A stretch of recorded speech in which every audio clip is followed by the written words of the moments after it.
More2Life is a co-production of Ave Maria Radio and EWTN Radio and carried across the EWTN Global Catholic Radio Network. Today on More to Life, brace for impact. Are you worried about what's coming? Fearful of the future? Let us help you reclaim your peace and confidence. 877-573-7825.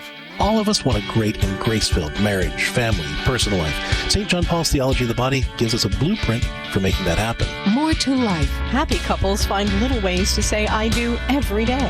Faithful insights. Effective tools. Raising godly kids requires more than stopping bad behavior. That's right. It means finding ways to make our faith the source of the warmth in our homes. Practical. Theology of the body-based answers for every part of your life.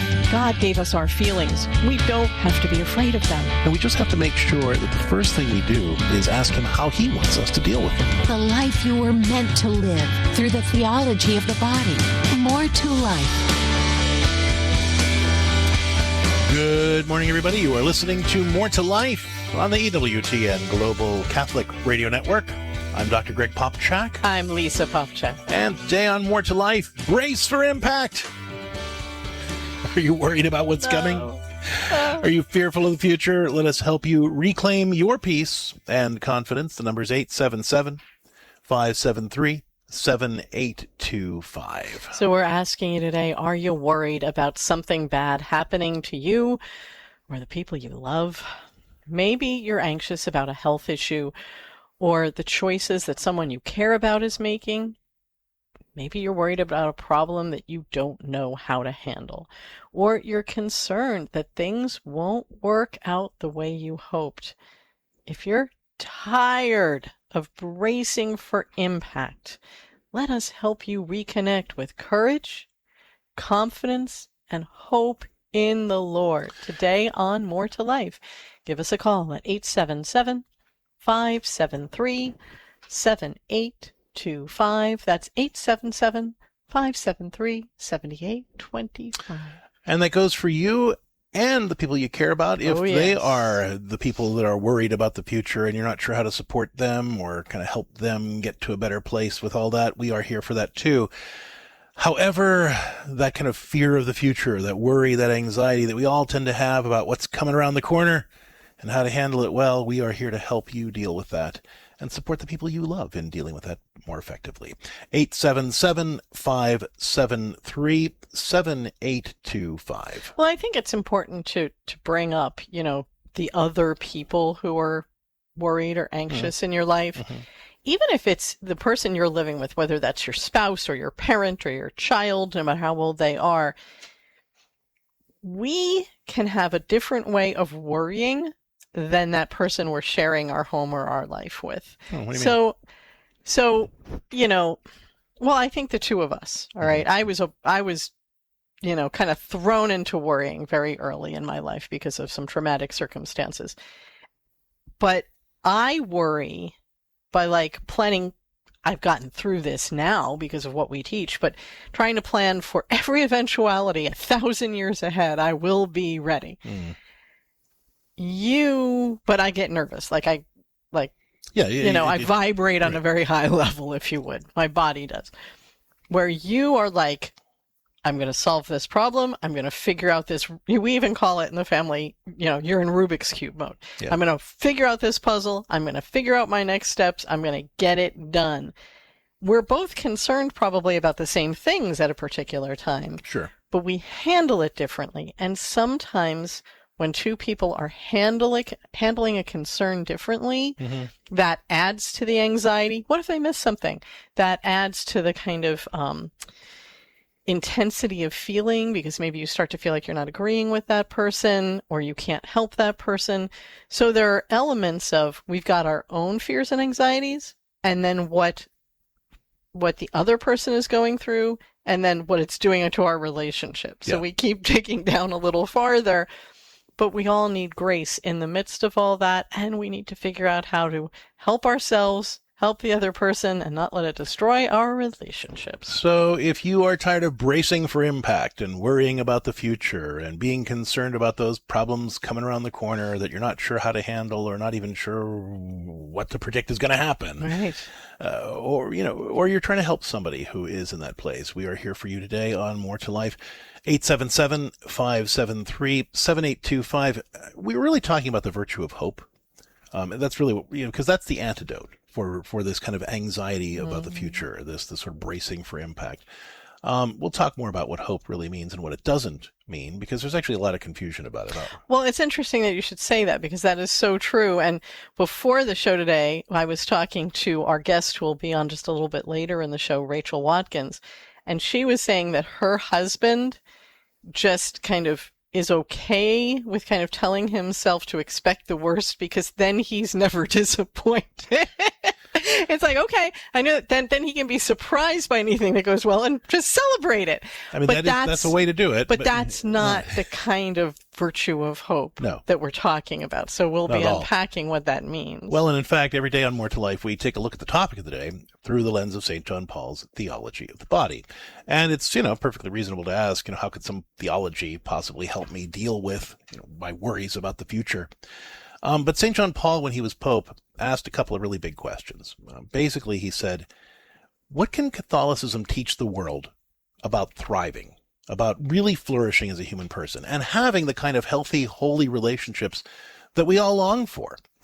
And he wanted to do that because he wanted to show the world that our relationships and the way we live as Catholics really bear witness to the power of God's love and grace in the world. So his answer to those questions became what we now call the theology of the body. And it reminds us that in the beginning, God intended us to live in a world of order and peace and joy and abundance. I like that world. I like that world. I want that world. We all want to be in that world all the time. But unfortunately, that was all lost in the fall. And ever since the very first seconds after sin entered the world, God began working to make the world orderly, peaceful, joyful, and abundant once again. That's his plan, and it's our destiny. So when we're staring down an uncertain future and everything in us wants to brace for the worst, our jobs as Christians is to actually anchor ourselves in hope. Yes, but we also need to be clear about what hope actually is, right? Because for the Christian, hope doesn't just mean telling ourselves everything's going to magically be okay. I don't have to think about it. Because sometimes it's not okay. I mean, I realize that's probably a shocking thing to hear, but sometimes it's not okay. Yeah, and if you've been like kind of screaming at the radio for the first few minutes of this show, it's not news to you. Yeah, I mean, the reality is some things don't work out the way we wanted them to or planned them to. But real hope is bigger than that. Hope doesn't say everything's just going to be all right. Hope says, through God's grace, I have the power to do something to make whatever happens better. And I trust in the Lord who has a plan and wants to teach me how to cooperate with that plan. Well, exactly. So hope isn't passively standing around telling ourselves it'll all work out somehow. That's just wishful thinking. Real hope rolls up its sleeves. It starts by trusting that God intends to use us to bring good out of every situation, if we'll let him. Mm-hmm. And then asking him, Lord, how should I cooperate with your plan for making whatever comes by helping me respond in ways that glorify you, help me be my best, and lovingly challenge the people around me to be their best as well. So the next time fear about the future creeps in, try this. First, remind yourself that God has a plan to make this better. Second, ask him to teach you your part in it. And third, do the next good thing that he puts in front of you.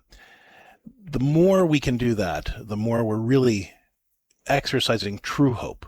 And we're not just saying, well, I can hope that this specific thing will happen or that specific thing will happen. Instead, we're able to say, I can hope in God's grace to help me respond to whatever happens in ways that glorify him, help me be my best self, and challenge the people around me to be their best selves too. And it gives us those marching orders. It says, this is what you can do. You can give it to God. You can ask for what you should do to be your best self, help other people be their best selves.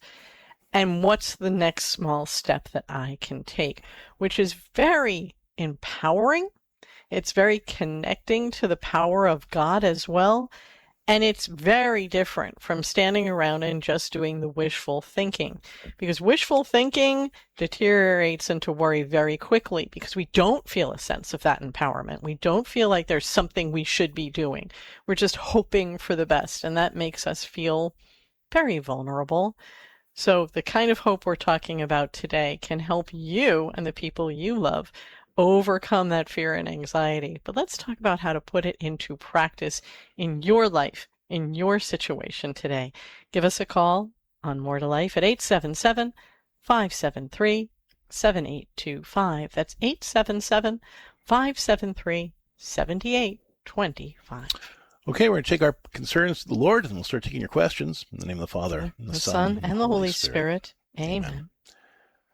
Lord Jesus Christ, we come before you and we bring those situations to you where we are worried about the future, where we are bracing for impact, concerned about that problem coming around the corner, or that issue that we don't know how to respond to, or those times when we're trying to help someone we care about who tends to get caught up in worrying about the future as well. Give us the grace to know how to stay in the moment, to hope not in a specific outcome, but to place our hope in you and your ability to give us the grace to respond well to whatever happens, and to use it to be our best selves, to challenge the people around us to be their best selves, and to use our gifts to make a positive difference in that situation, so that regardless of what comes, we can use it to build your kingdom and bear witness to the love and grace and power of your love and grace and power in our lives. We ask all this through the intercession of the Blessed Virgin Mary, and in the name of the Father, the Son, and the Holy Spirit. Amen. Pope St. John Paul the Great, pray for us. Today on More2Life, we're talking with you today about bracing for impact. So what are you struggling with in your life, and what challenges are you facing? What are you worried about coming down the road? Let us help you approach those situations gracefully and with confidence and courage. 877-573-7825. Let's talk now with Mike, who's listening to EWTN Radio in Canada. Mike, welcome to the show. What's your question for us? Oh, I have a couple questions if you're able to take them. Sure. What's up? My first question is, my brother-in-law had a stroke last fall, and it made me concerned about my own potential to have a stroke. Sure. So that's causing me some fear right now. So what have you done about that, Mike? Well, I'm trying to alter my diet. I mean, have you gone to the doctor? No, I haven't. Why not? Well, I'm not seeing him till November. Okay. And you're not able to see a doctor any earlier? Is it? No. Okay. Yeah, okay. So go on. So you have the doctor's appointment in November for a checkup on this. All right. So go on. And I'm also struggling with insomnia at this time, which is a risk factor for stroke. And did the insomnia start before or after your brother-in-law's stroke? Oh, it started much before. Okay. Mm-hmm. Okay. And do you have any idea what that's about? No, I don't. Okay. So a couple of things. I mean, the first thing they need to keep in mind here is making sure that we're addressing the actual problem, because a lot of times, we'll worry about something And that's why I asked you if you went to the doctor, because, a lot of times we'll think, oh, well, what if this happens or what if that happens? Well, the first thing that we need to do is attend to the actual concern, and take appropriate, responsible steps to address, if there is a medical condition, you get a good good physical evaluation. And then you're able to see, well, what am I dealing with here? And then so rather than just kind of running around and adjusting things on our own, or just being concerned about it. So you've taken those steps to make a doctor's appointment. I realize in Canada it takes a little longer to get into somebody. That's why you're having to wait until November. But I'd like you to actually step back to and recognize that sometimes with these more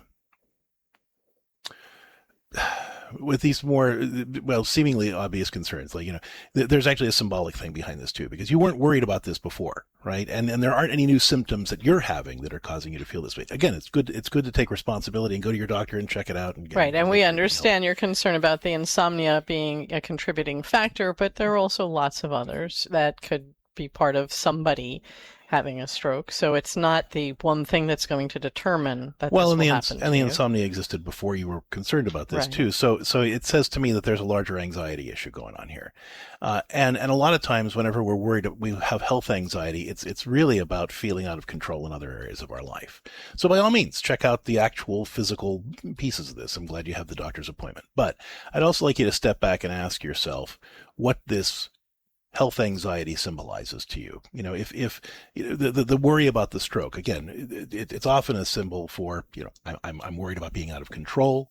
I'm worried that there are certain things that I wish I had done or would do in my life, that if I suffered some medical event, that it would prevent me from doing.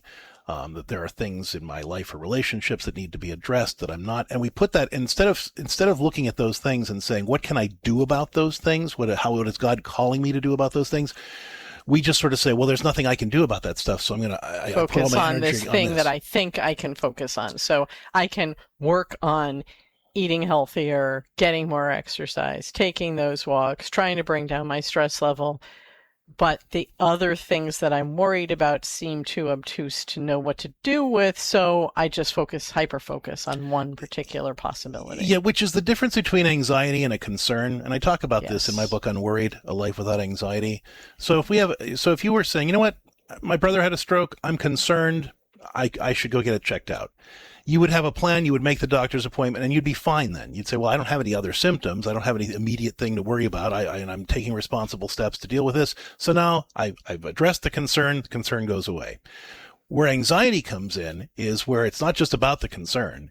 It's about all the other stuff that I'm not addressing that get loaded onto the concern. Right. So I knew I felt a lot of control over here, and I wasn't sure how to handle these problems over there. And then all of a sudden my brother has this stroke. It's his brother-in-law too. So I want to make that clear, because it's not a biological Good point. Relationship. And so this suddenly happens. So now all of a sudden that pig piles on top of the anxiety that was already there.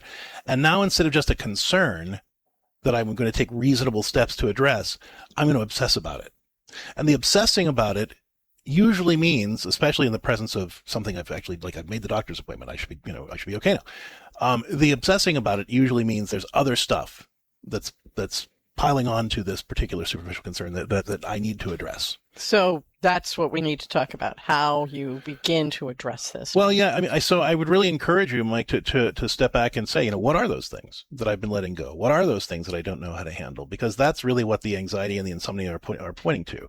And every night before you go to bed, I'd like you to actually get a notebook. Yes. And I want you to write out exactly the same thing. What are those specific concerns that the day brought up? And what's one small thing that you could do to begin to address that? And if you don't know, bring it to God in prayer every night. Okay, Lord, here are the things that are on my heart. Here are the things that I'm worrying about.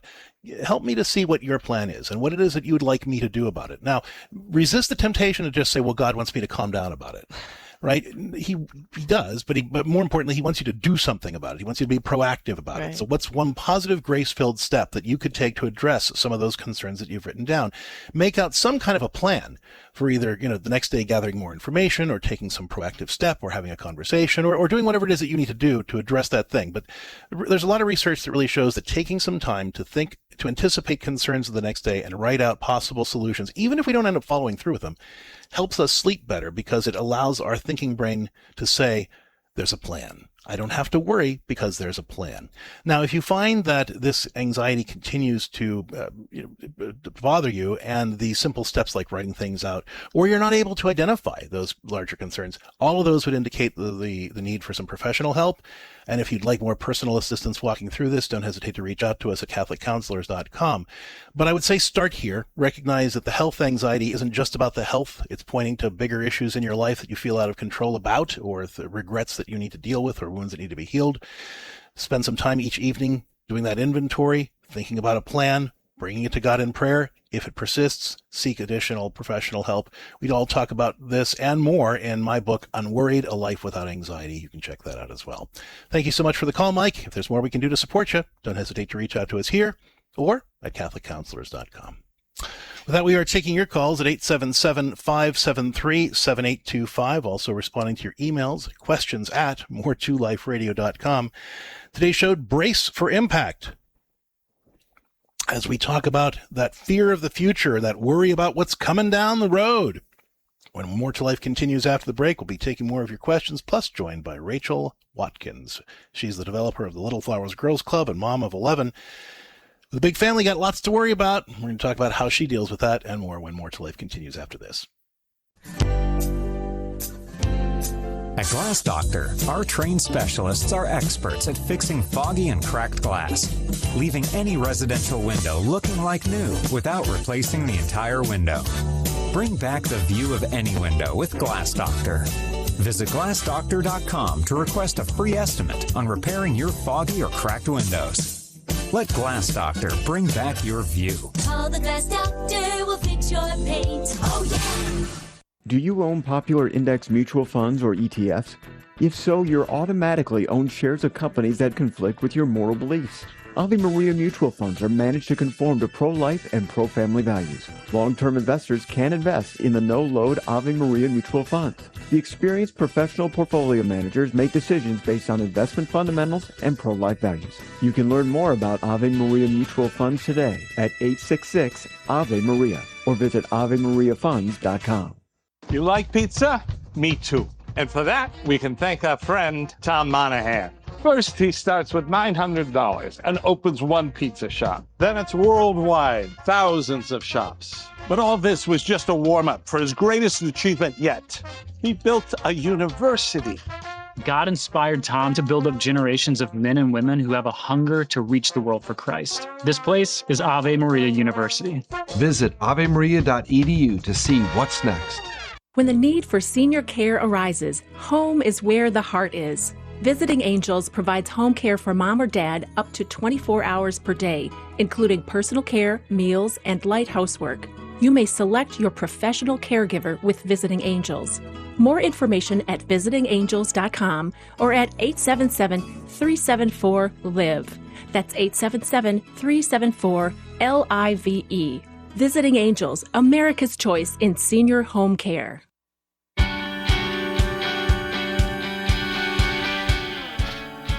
Welcome back to More to Life on the EWTN Global Catholic Radio Network. I'm Lisa Popchak. I'm Dr. Greg Popchak, and today's show titled Brace for Impact, as we talk about the tendency for us to worry about the future. How do we reclaim that sense of hope, courage, and confidence to be able to face whatever comes gracefully? 877-573-7825.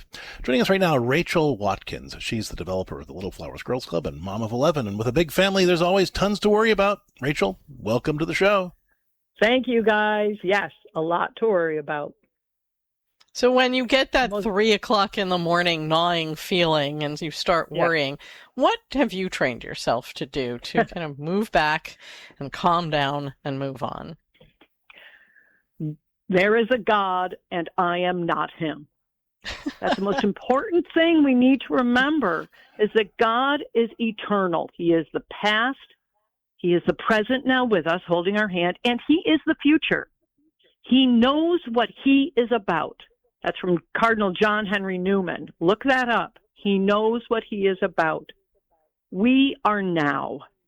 When I wake up at 3 o'clock in the morning or have a day like yesterday, in my own house, I say, what can I do now? Right now.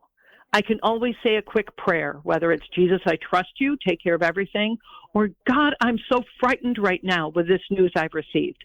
Tell him honestly exactly how I feel. I'm mad, I'm angry, I'm anxious, I'm scared. And then I can breathe in his grace. Say, Lord, you've got my hand, you are eternal, and you will show me the way. And taking that pause brings such peace to you that then you can make a conscious decision about what is next. I think that's so important. I love how you're saying, we're in the now. God takes care of, took care of yesterday, he's taking care of now, he will take care of our future. But as his human children, we only have the present where his grace is. Well, and the other thing I like about what you were saying, Rachel, is that, we have a tendency when we try to give something to God, we assume that we shouldn't feel anything about it anymore. It's like, okay, I've given it to God, so now I shouldn't be worried about it. I just have to just wait and see what happens. But what you're saying is, yes, we give it to God, but then the next step is we ask him what he wants us to do about it. Well, how can we use this moment to respond well to what's directly in front of us? Because that's how we ultimately find the big answer, instead of just sort of sitting around waiting for the answer to occur and then acting. Exactly. We can always take one step, and we want to say, Lord, I want to make this step towards you, towards your plan, towards what you have in store for myself or my family. And too often we can sit there and wring our hands and to say, I don't know what to do. You can always pray, and we don't recognize the power that comes from. I mentioned Cardinal John Henry Newman earlier. He has a marvelous meditation on, he knows what he is about. In my sadness, he will use it. In my injury, in my illness, he will use it because God knows what he is about. So if you want to do that, go find that prayer and keep that close to you. You'll find a lot of confidence and a lot of strength in knowing that God is eternal. Great resource. And when we don't know what to do, just asking, okay, Lord, how can I respond to this in a way that would help me be more of my best self, glorify you, or challenge the people around me to be their best selves too? For learning more about Rachel's good work, go to beholdpublications.com and check out the Little Flowers Girls Club. We're taking your calls when we come back, 877-573-7825. Stick around. Every woman deserves specialized health care. At Arbor Women Health, our team of compassionate professionals listen to our patients and want to understand what they're going through. They serve everyone from teen girls to seniors. Our faith-based clinicians specialize in obstetrics, gynecology, fertility awareness in crisis, or unexpected pregnancies. Call 734-930-4020 or visit arborwomenhealth.org. Arbor Woman, faith-inspired, dignity-affirming healthcare. Welcome to Advanced Dentistry Center family. This is Dr. Metti, and our team strives to treat you like family in a loving and compassionate way as we focus on serving you in a Christ-like manner.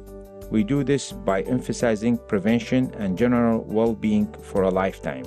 Our private practice is small, personal, state-of-the-art, and innovative, with the goal to educate and motivate our patients in improving their oral health. It is through a partnership with you that you will achieve the goals for your smile. Advanced Dentistry is serious about the level of care we provide, with attention to details and an exceptional level of care, skill, and judgment. We are thrilled for the opportunity to serve you. Dr. Matty and the team invite you to visit them at advanceddentistrycenter.com or call them at 248-594-9592. That's 248-594-9592. AdvancedDentistryCenter.com. As a business owner, I always thought credit card processing was just another fee I had to live with. Until I met the team at Schisler CPC. They didn't try to sell me something. They taught me how the industry really works. For the first time, I understood where my money was going and how to keep more of it. If you want a partner who believes that education builds trust, talk to Schisler CPC. Find more information at AveMariaRadio.net under Sponsor Business Directory.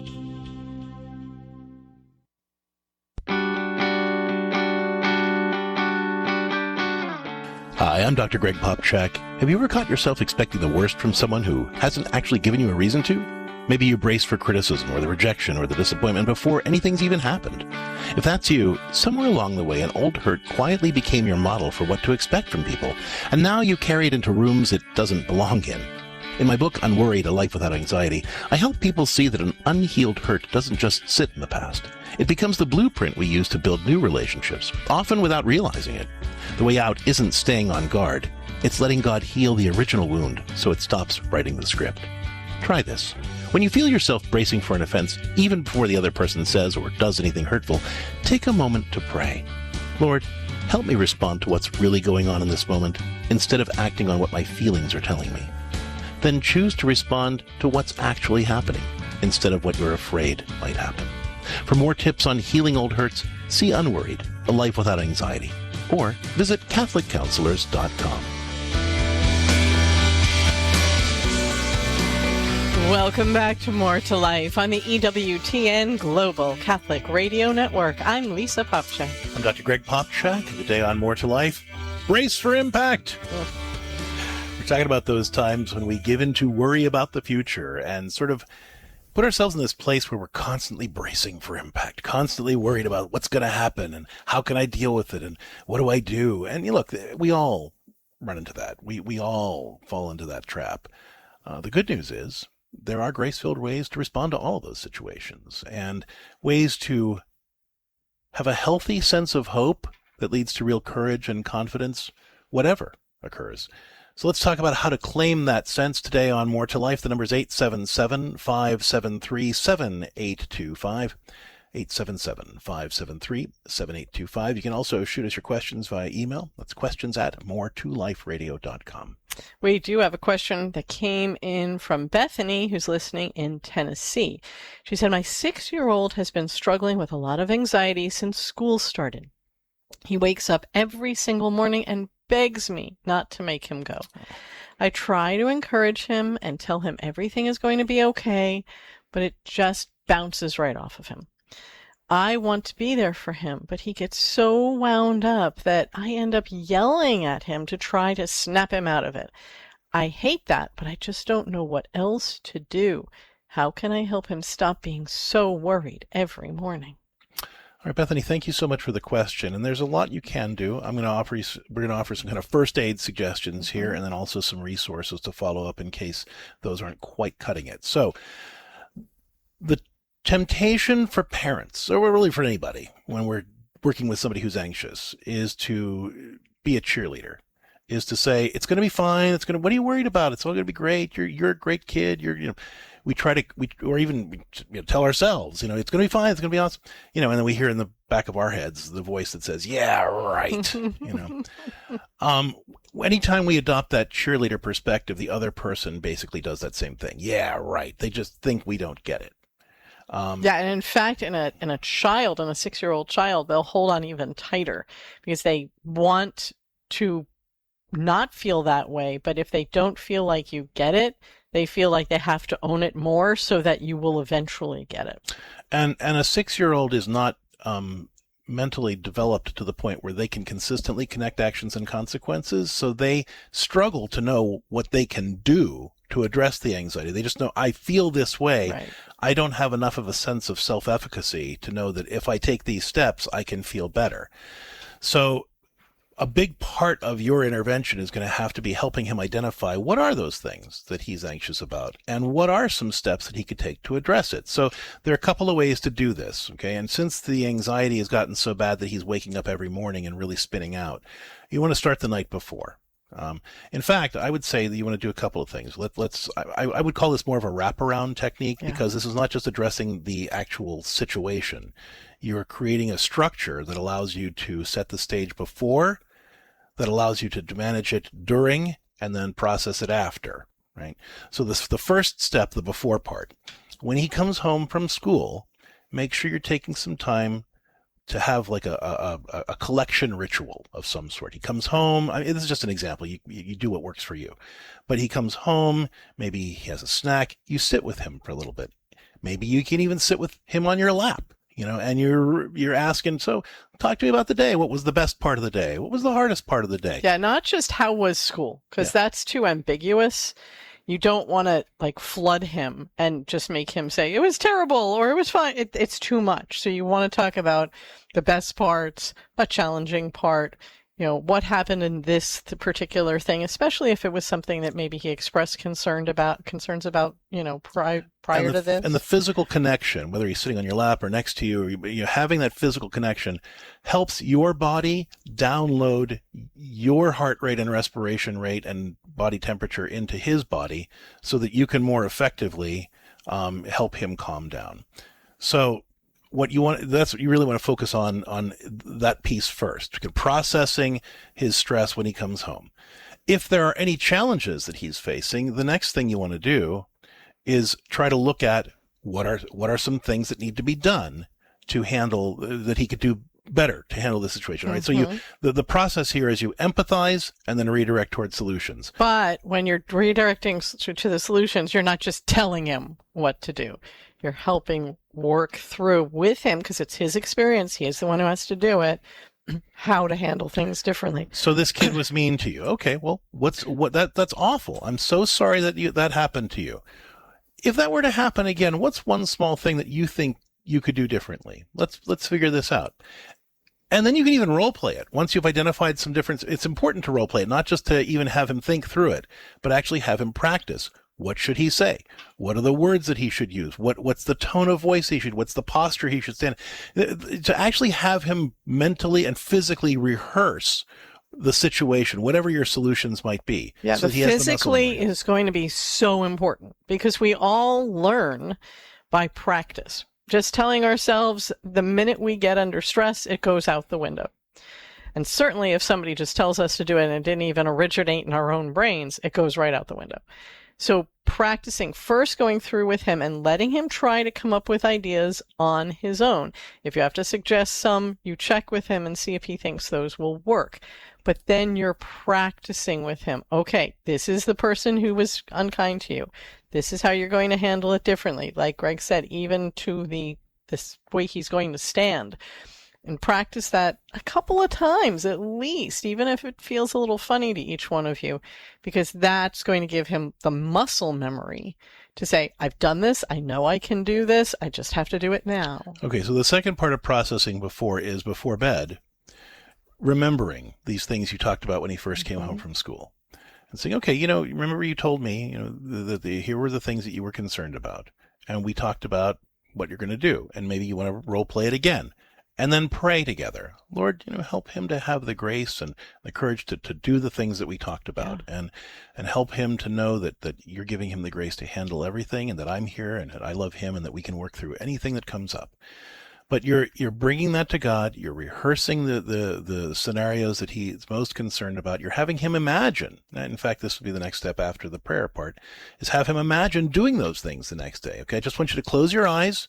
And I want you to imagine that thing happens that you were worried about, and how do you handle it the way we talked about?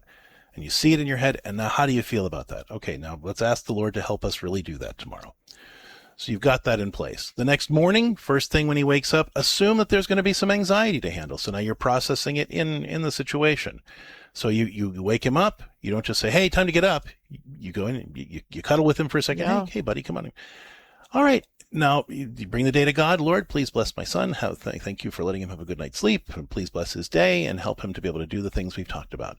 Then you remind him, okay, well, what did we talk about? And let's imagine that might happen today. How would you handle this? And you have him actually mentally rehearse it just like that, okay? And then you do the same process when he comes home from school. So there's the before, there's the during, and then there's the after. It's that whole wraparound approach to helping him manage that anxiety more effectively.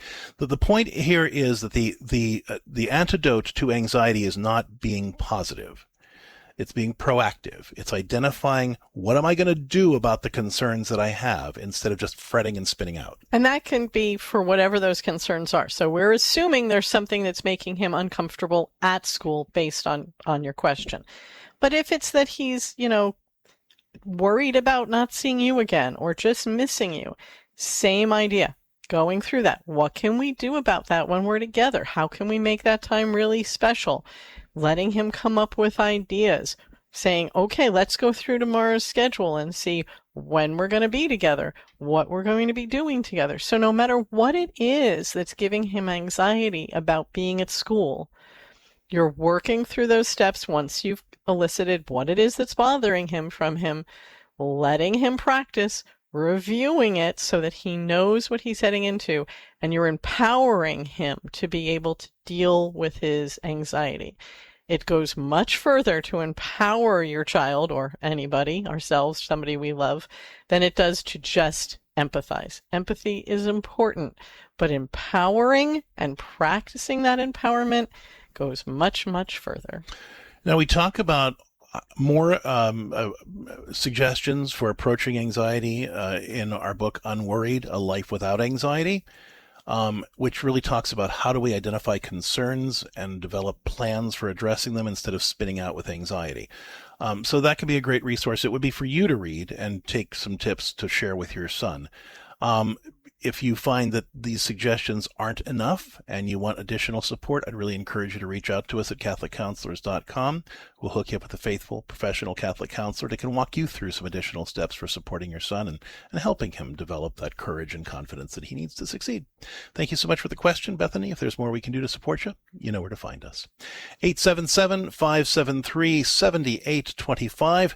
Today's show titled Brace for Impact, as we talk about the tendency that we all have to sort of worry about the future and run all kinds of scenarios through our heads where we need to be ready for this bad thing or need to be worried about that bad thing.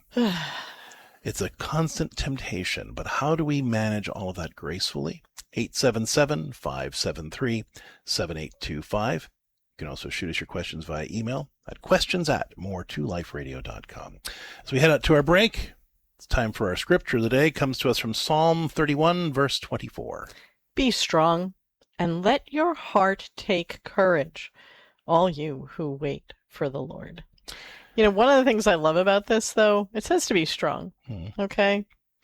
But what it really leans into for me when I read it is, and let your heart take courage.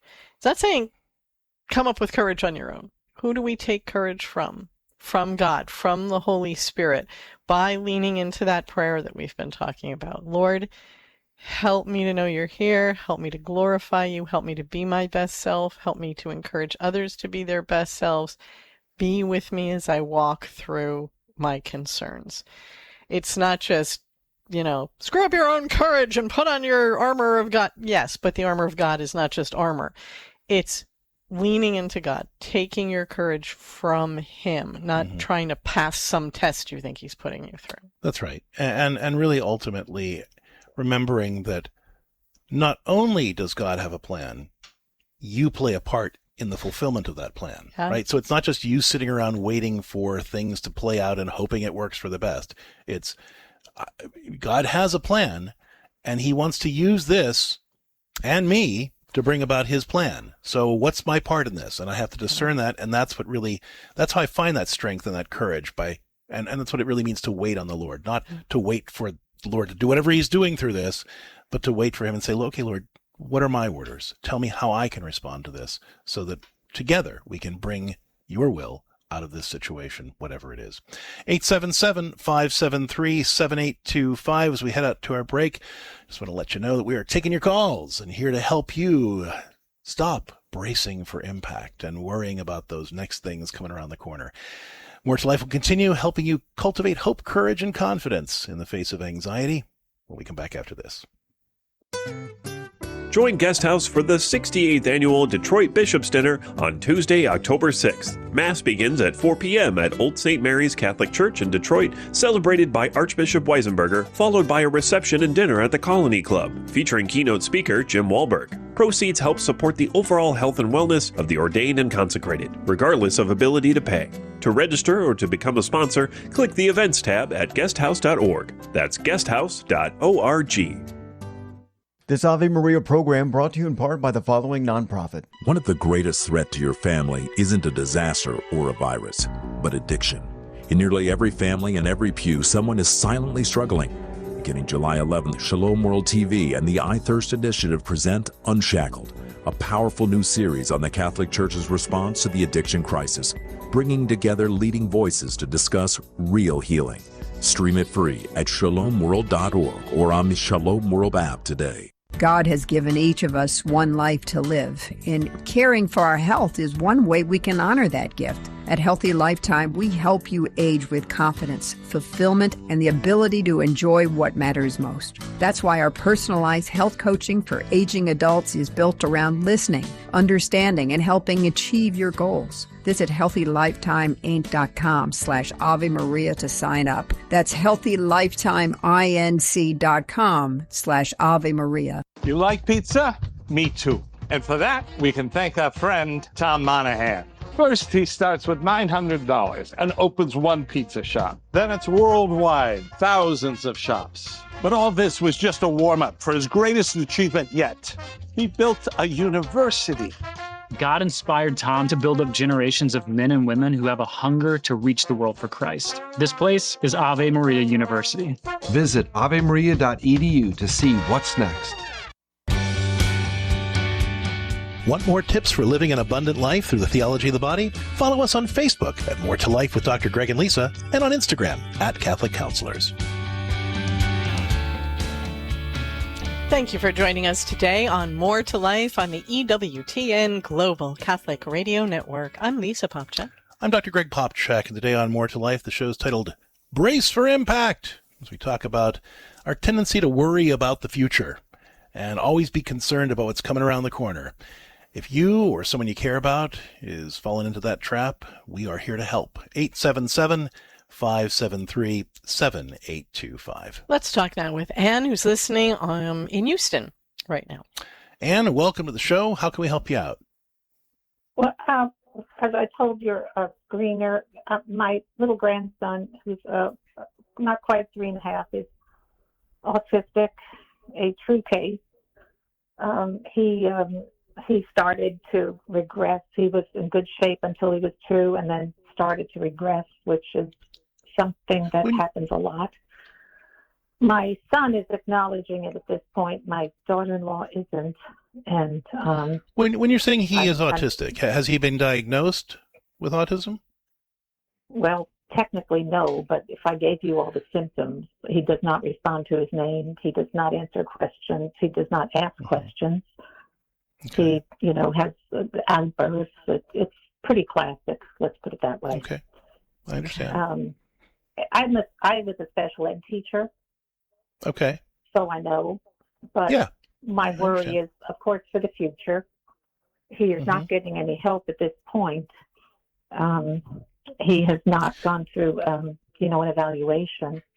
Can I ask if your daughter-in-law hasn't acknowledged that the diagnosis, is she aware of the skill deficit? I mean, would she acknowledge these things that you're pointing to as issues? I have not talked to her about it at this point. When they went to the pediatrician for his 3-year checkup, it was brushed aside. They filled out the form. I asked my son, "Are you being very honest?" He said yes. But I understand a lot of pediatricians do not want to shock the parents. They don't want them to fall apart, and they basically just say, "Well, he'll catch up," and that's what they told. That's what they were told. And what so my worry here's, is, I mean, yeah. Okay, go ahead. No, actually, I should probably get your question before I start giving advice. So yeah. Well, what are you asking us for help with? Yeah. My intense worry. I worry all the time. What about the future? Will he be able to, take care of himself? Will it get worse? Sometimes I think he's regressing. Sometimes I think he's plateauing. It's hard to know. It's hard to know. And I worry, so are you asking, what do you do with your? My worry. Yeah. Okay. So are you asking kind of more about what to do with your anxiety, or how to help them? Both. Well, kind of both. My son and I talk some about it. He has just at this point used the term, but if he tries to bring it up to his wife, she gets incredibly defensive and gets very upset. And I know it's because deep inside, I know she knows that something is wrong. Okay, so here's the thing. I mean, and like you said, you're a special ed teacher. You have a lot of experience in this area. You can see those signs, and that early intervention is important. And so that you're right to be concerned. What I would suggest to you when you're talking about this with your son or with your daughter-in-law, instead of focusing on the label right now, I mean, that may come, but you want to focus on the skills and the deficit and say, look, whatever we call this, clearly, your son is struggling with certain things. How can we help him get there? It's not, because kids don't just suddenly develop skills. Like this is a common parenting mistake. Like if I see a problem that my kid is having, the next step is to say, well, how can I help my child overcome this problem? Yeah, for some reason, a lot of parents right now think that kids just developmentally get skills. And they forget they've spent, months trying to teach them how to walk or use the restroom or whatever those things are. So even when we see, as you said, this kind of regression, if our focus is on how do we bring out these skills in a way that this child can interact with them and adopt them, then you've got a lot of power in this, Anne, because A, you are a teacher who knows what these skills are. You're able to play with him and interact with him in ways that can help him.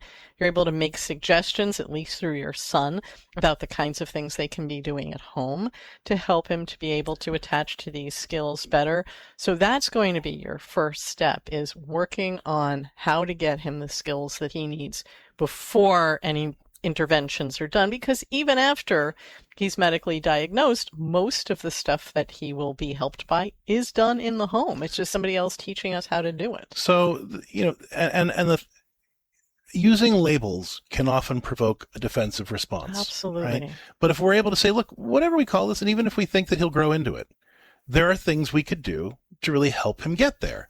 Have you guys tried this? Or could you do that? I mean, and as a special ed teacher, you've got a lot of tools in your box that you could give them that they could use whether they accept the diagnosis or not, right? Because it's just a way of helping my grandson, helping your son develop certain skills. Now, as they try to do those things, they might run into certain walls, which would then make it clear to everybody that there's additional support that's required, right? But if you just kind of lead with the label, then you end up actually delaying the help, because all you get is a lot of pushback and a lot of resistance and a lot of defensiveness. And instead of the parents actually just using the skills, they could use whatever label we want to put on this thing to help the child try to develop the skills, or at least evaluate the seriousness of the situation. We're delaying all that because we're arguing about a label. Right. So I would say identify the things that your grandson needs to work on, offer some suggestions based on your experience as a special education teacher. Make sure that those things that you're suggesting are as encouraging and enjoyable as possible. So things they can do that are like games that he can practice skills with, things that they can do to make his environment more palatable to him. So if it's a quieter environment or a less cluttered environment, creating a room where, he can really have time to be with his parents in that room to work on some of those skills where he isn't distracted or overwhelmed. But it's all about creating sort of that home classroom that allows him to enjoy working on learning new things so that he can begin to grow and reverse a lot of that, as you're saying, that pushback that he's had in his life where he hit a plateau and now he's going backwards. There are many things you can do. We have wonderful resources now for all sorts of games and interventions we can do right in the home. So make sure that you're taking a look at those. But 100% back off the word and the diagnosis at this point, because you don't just want to get into an argument with them about a diagnosis. You don't want your daughter-in-law digging her heels in more, and you certainly don't want them to start pushing you out of their lives because you're causing them to have more fear than resources. So the anxiety that you're feeling is coming from you feeling like you can see the problem and you can see that, things need to happen, and you're feeling powerless. So you're feeling stuck. But, and obviously you're right to have concerns. But if you can focus on identifying the skills and offering some helpful suggestions and saying, whatever this is, when I've seen kids struggle with this, in my experience, these kinds of things have been helpful. That gives them something to do right now that will either help or clarify that more help is needed. So focus on that for right now. For Anne, for you, or for any other listener who is dealing with a child or family member with a disability of some sort, I really encourage you also to reach out to the National Catholic Partnership on Disability. Check out their website. They're a great organization for Catholic families to connect you with resources and provide the additional support that parents really need in dealing with these kinds of issues. But Anne, thank you so much for the call. If there's more we can do to support you guys through all this, don't hesitate to reach out to us here on the show or at CatholicCounselors.com. Well, that's all the time we've got for today's program. We've been talking about bracing for impact. How do we stop expecting the worst and catastrophizing all the time and instead face the future with real courage, confidence, and hope? And the takeaway here again is that hope is not that we hope in a specific outcome. I mean, that's what we want. We all want to control the outcome. But the more we try to do that, the more anxious we get because we know that we can't. But what we put our hope in is in God, not just to work stuff out, but we put hope in God knowing that he has a plan and that we have a part to play in it. And so hope means then saying, okay, God is going to give me the grace to respond, not just deal with whatever happens, but to respond well to what happens and make something good out of this thing that happens. Okay, Lord, teach me what to do about that. That's what hope in action really looks like. And that's how we stop bracing for impact and start facing the future with courage and confidence. And if you'd like to learn how to do that, reach out to us at CatholicCounselors.com. We'll hook you up with a faithful professional Catholic counselor to help you transform your marriage, family, or personal life in the light of God's grace. CatholicCounselors.com. Thanks for tuning in. Get out there and celebrate the life God has for you. More to Life is a co-production of CatholicCounselors.com, Ave Maria Radio, and EWTN Radio, and is carried across the EWTN Global Catholic Radio Network. Don't ever miss another episode of More to Life. Subscribe to the podcast at AveMariaRadio.net.